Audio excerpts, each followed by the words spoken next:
Барлығыңызға қайырлы түн. Бүгін халықаралық Ақтөбе әуежайында ісі жанры зерттеуші ТЭТ педагогтік кәсіби қолдау академиясының басшысы, негізін салушы Бишімбаева Қалдығыз Есболатқызын қарсы алып жатырмын.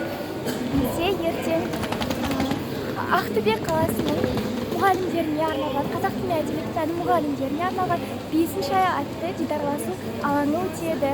Бізге сәттілік, Қалдығыз Есболатқызы, көңіл-күйіңіз қалай? Көңіл-күйім тамаша, түн уақыты болса да өте жақсы жеттім. Ауа райы да қолайлы болды, ауа райы қолайсыз болып, самолетке шыға қала ма деп уайымдап едім, бәрі сәтті болды. Ертеңгі кездесу де сәтті болсын.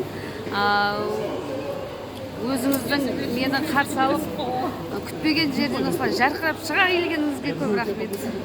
Көп рахмет келіп жатқаныңызға. Арайлы Ақтөбеге қош келдіңіз.